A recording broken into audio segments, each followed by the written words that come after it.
qu'il est mort sur la croix et qu'il a été mis au nombre de malfaiteurs, la mort de Christ était une mort honteuse. Parce que dans l'église de Golgotha, c'était lié qu'on crucifiait que les malfaiteurs, les criminels, les assassins. Mais on lui a crucifié à la place des criminels. Il était mort ensemble avec des malfaiteurs. Par ailleurs, celui qui est à gauche, à droite, c'était les criminels. C'était des malfaiteurs. Il n'y a que lui qui était juste. C'est pourquoi l'autre l'injuriait en disant, mais toi tu faisais des miracles. Tu es capable de descendre maintenant sur la croix. Vous croyez que Christ était incapable? Il était capable. Parce qu'il est omniprésent, omnipotent. Il pouvait se disperser et effacer sa figure sur la croix. On voit seulement la croix, mais la personne n'est pas là. De la même manière qu'il est resté entre les morts. La Bible nous dit encore un élément très important. Et qu'il a été mis au nombre de malfaiteurs parce qu'il a porté les péchés de beaucoup d'hommes. Nos péchés à nous. Les péchés de beaucoup d'hommes. C'est pourquoi lorsque quelqu'un pêche, il crucifie Christ pour la seconde fois sur la croix. Il remet la crucifixion de Christ en cause. Il a transporté une fois sur la croix afin qu'on soit sauvé. Mais lorsque tu pêches, tu remets encore la crucifixion de Christ en cause. Tu veux encore, il pousse encore, se crucifier encore pour la seconde fois. Ah non. L'homme de Galilée.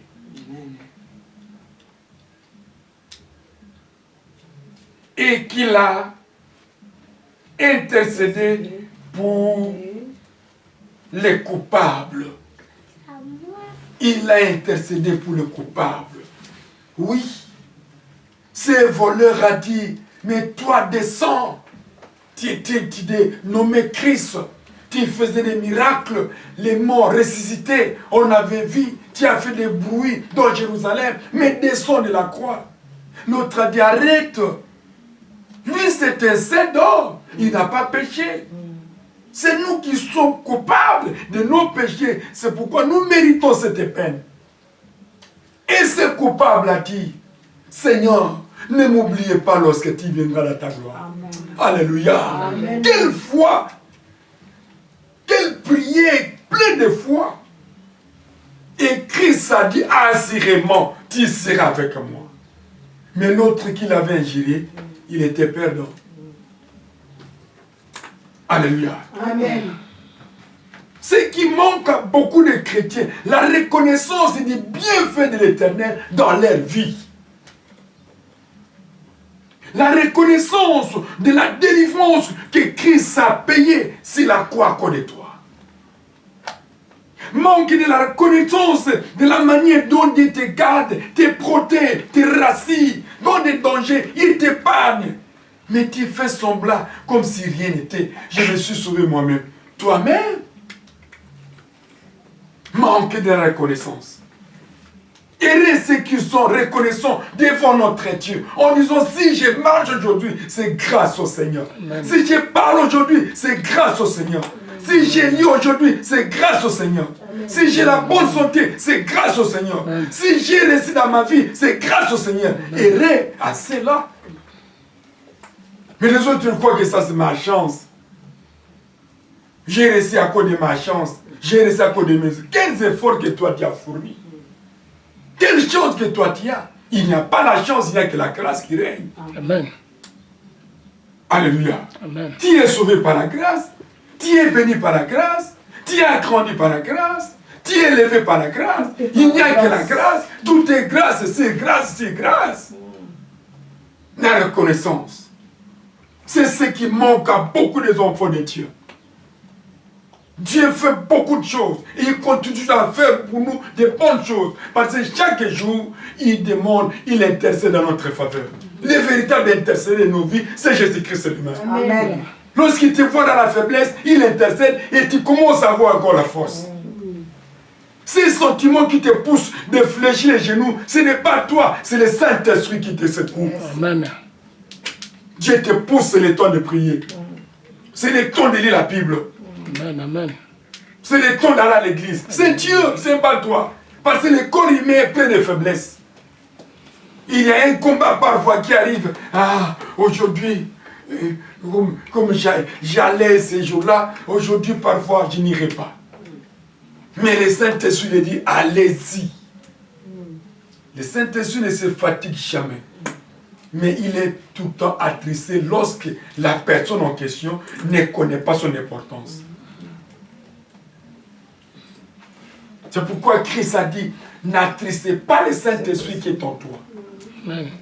Le Saint-Esprit ne meurt jamais. Le Saint-Esprit ne se décourage jamais. Le Saint-Esprit ne se fatigue jamais. Et le Saint-Esprit, c'est Dieu lui-même dans sa personne. Amen. Alléluia. Amen. Cinquième point. Dans le quatrième point, il a porté les péchés de beaucoup et il a intercédé pour les transgresseurs, tout en connaissant leurs forces. Dieu connaît la force d'un chacun parmi nous. Il connaît les moments où tu es fort, les moments où tu es affaibli, il connaît. Et c'est pourquoi il est là pour intercéder en votre faveur, afin que vous arriviez dans votre destinée. Que vous ne puissiez pas perdre le salut. Cinquième point.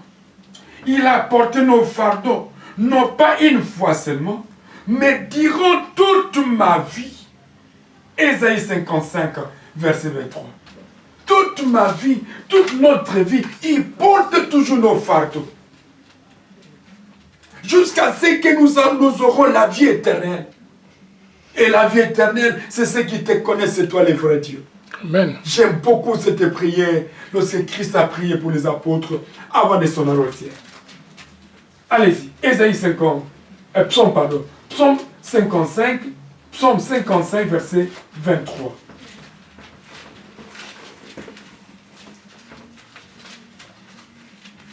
C'est lui qui a vu pour ce livre.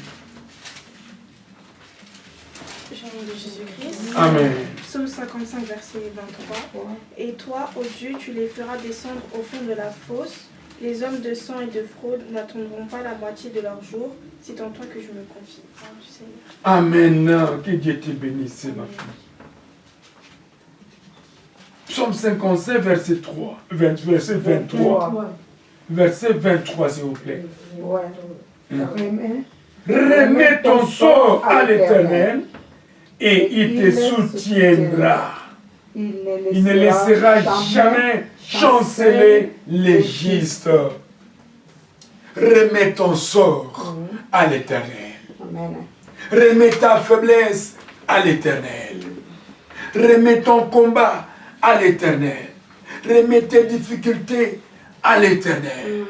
Remets votre passion à l'Éternel. Remets vos projets à l'Éternel. Ce n'est pas quelqu'un d'autre. Notre Dieu a des multi-solutions, multi-systèmes à répondre à chacun de nous, à tous ceux qui se confient en lui. Il connaît. Il sait. Il voit. Il sait que dans telle année, mon fils parfois aura de la faiblesse. Je dois intercéder pour lui. Comme il avait dit à Pierre, Pierre, Satan t'a réclamé, mais j'avais intercédé pour toi. Alléluia. Amen. Il est bon, c'est Jésus. De remettre ton sort. Les sorts, c'est quoi? Les problèmes que toi tu as. La démon que toi tu as. Les soucis que toi tu as. Les combats que toi tu traverses. La situation qui ne marche pas, remets entre les mains du Seigneur. Mon état que j'avais, je remettais entre les mains du Seigneur avec mon épouse. On priait. Papa, toi, tu n'as jamais décidé serviteur. Chaque fois, je demande du Père, tu ne m'as jamais donné une pierre. Je crois, Seigneur, même il reste une minute avant ton enlèvement. tu m'exauceras. Amen. Lorsque tu remets ton sort à l'Éternel, vous ne serez jamais déçus. Le monde peut te décevoir. Les gens peuvent te décevoir. Les gouvernements peuvent te décevoir. Mais pas Jésus ne déçoit jamais personne. Alléluia. C'est pourquoi il dit remets ton sort à l'Éternel. C'est à lui. Je voudrais vous donner un exemple. C'est lui qui t'a envoyé dans ce monde. Est-ce qu'il était capable de répondre à votre besoin? Dieu créateur, il t'envoie dans ce monde. Tu es né dans une famille que Dieu t'a ordonnée. Et c'est ce Dieu est incapable de subvenir de tes besoins de ta vie. Non. Ça, c'est manque de la reconnaissance de la puissance de Dieu.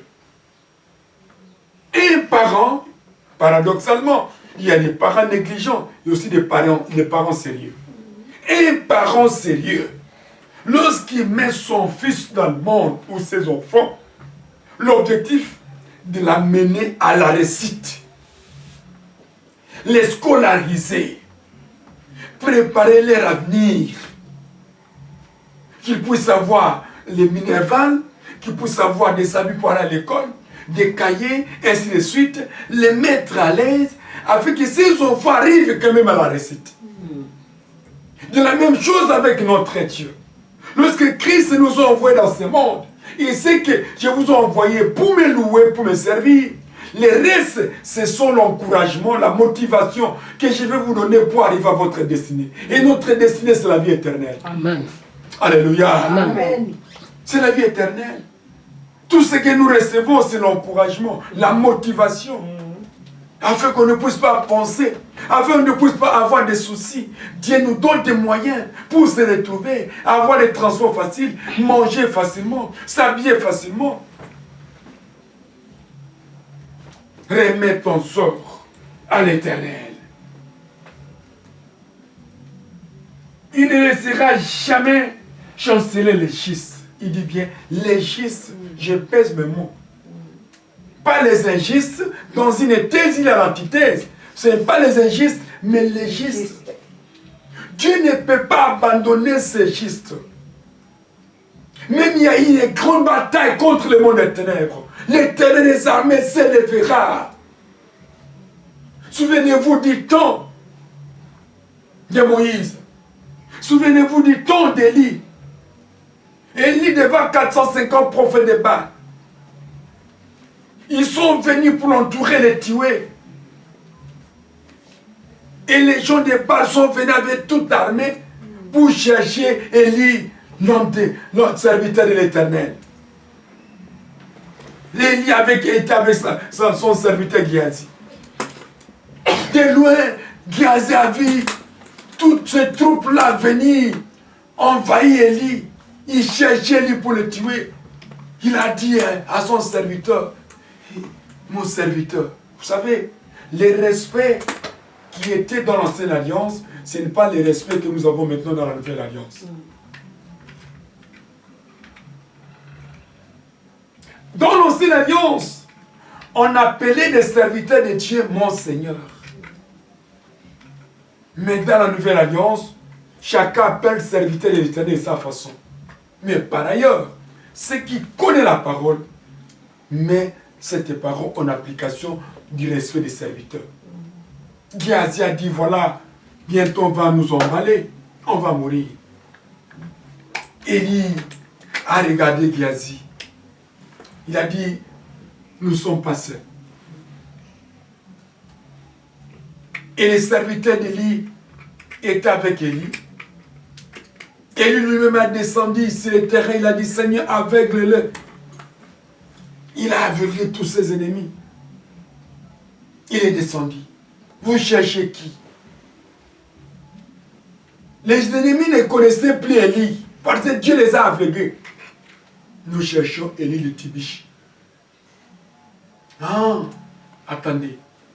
Il est là, avancé. Lorsque les gens sont avancés, jusqu'au parcours sur le terrain de la bataille, Or, l'armée de l'Éternel avait déjà encerclé les adversaires. Et du coup, il a dit, Père, ouvre-les les yeux de voir. Lorsque l'armée de l'ennemi a ouvert les yeux, ils ont vu qu'ils étaient encerclés par l'armée de l'Éternel. Et tous étaient morts. Il faut que Dieu puisse aveugler tout le temps vos ennemis. Il faut que Dieu puisse aveugler tout le temps vos projets, votre foyer, vos enfants, vos activités, que vos ennemis soient aveuglés. Qu'ils soient seulement surpris lorsque l'élévation apparaît. Amen. Lorsque la bénédiction apparaît. Ah, Amen. quoi? Oui, parce que Dieu les a aveuglés.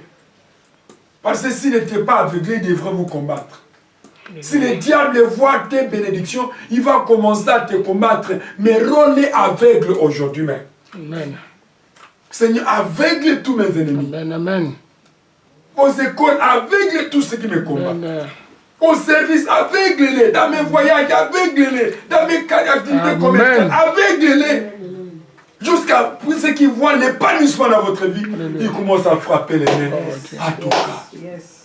Où est-ce qu'il a laissé cet argent? Comment est-ce qu'il est venu comme ça? C'est le temps de l'Éternel. Dieu a permis qu'ils soient aveuglés. Et lorsqu'ils étaient aveuglés, ils étaient tous encerclés.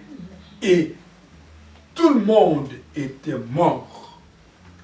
L'armée de l'Éternel a exterminé tous les ennemis d'Élie.